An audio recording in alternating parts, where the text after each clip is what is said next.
Assalamualaikum warahmatullahi wabarakatuh. Kembali lagi di channel Sharing Saham, channel tempat belajar para pemula.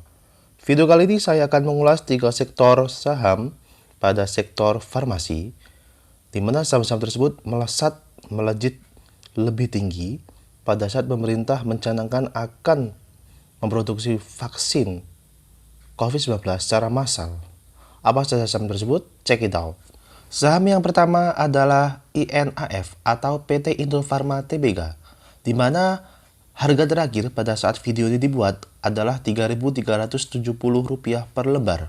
Sekarang kita lihat dari grafiknya. Bisa kita lihat grafik dari April 2020 sampai dengan awal Agustus mungkin. Terlihat sideways teman-teman. Ini sideways. Kemudian langsung melesat naik di harga 3.370. Kalau menurut saya pribadi, saya kurang suka pada saham-saham yang chartnya seperti ini ya teman-teman. Kenapa? Yang pertama, kenaikannya terlalu signifikan. Yang kedua, di sini ada gap ya. Ini ada gap. Biasanya kalau ada gap tersebut adalah auto reject pembelian biasanya. Dan saya jujur menghindari saham-saham yang chartnya seperti ini teman-teman. Untuk bisa memvalidasi atau mengakurasi, coba kita cek fundamentalnya.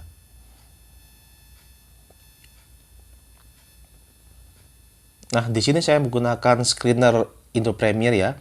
Kita coba di semester pertama 6 bulan tahun 2019 dan semester pertama atau 6 bulan di tahun 2020. Kita langsung ke revenue. Oke, revenue-nya ini naik ya teman-teman.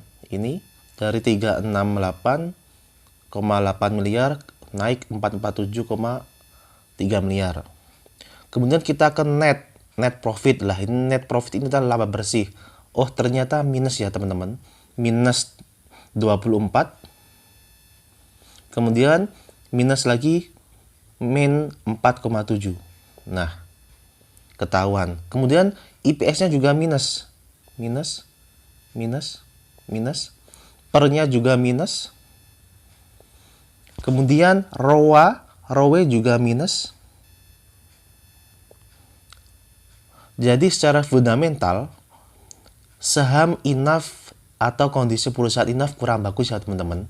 Jadi hindari membeli saham ini jika teman-teman bertujuan jangka menengah ataupun panjang. Saham yang kedua adalah KAEF atau PT Kimia Farma Tbk, di mana harga terakhir pada saat video ini dibuat adalah Rp3.350 per lembar saham. Sekarang kita lihat dari pergerakan chartnya. Bisa teman-teman lihat dari bentuk chartnya sepertinya sama ya dengan saham INAF, di mana dari April sampai dengan awal Agustus chartnya cenderung sideways. Ini ya teman-teman. Kemudian langsung melesat secara signifikan ke harga 3.350. Namun di sini juga sama alasannya, saya kurang suka ya teman-teman. Karena di sini yang pertama kenaikannya terlalu signifikan dan yang kedua ada gap lagi ya di sini. Oke, sekarang kita melihat dari fundamental. Sama periodenya kita bandingkan periode semester pertama tahun 2019 dan tahun 2020 ataupun tarik ke belakang juga boleh. Oke, bisa kita lihat teman-teman, secara revenue-nya naik 4,5 menjadi 4,7 ini. Kemudian kita lihat net profit. Net profit ini juga naik ya, positif dibanding dengan saham INAF dari 47,8 menjadi 48,6. Oke, good lah. Kemudian kita juga lihat dari IPS-nya. IPS juga positif. Artinya 8,5. Kemudian naik 8,6, naik tipis. Per-nya juga turun ya. Artinya lebih murah. PBV-nya juga naik 2,37 ke 2,68. Artinya positif, oke lah itu. Kemudian ROA Di sini kecil ya, 0, kemudian kita ROE-nya juga 0, jadi perusahaan ini sepertinya kalau menurut saya ini jasoso ya, atau biasa saja, tidak ada kelebihan lebih gitu ya. Namun tentunya keputusan ada di tangan teman-teman sendiri. Setidaknya secara fundamental perusahaan KF ini lebih bagus daripada Inaf, atau Kimia Farma lebih bagus daripada Indofarma. Saham yang ketiga adalah KLBF atau PT Kalbe Farma Tbk, di mana harga terakhir pada saat video ini dibuat adalah Rp1.590 per lembar saham. Sekarang kita lihat bentuk chartnya. Kalau secara chart teman-teman, dari dua saham yang tadi, saya lebih suka chartnya dari KLBF ini ya.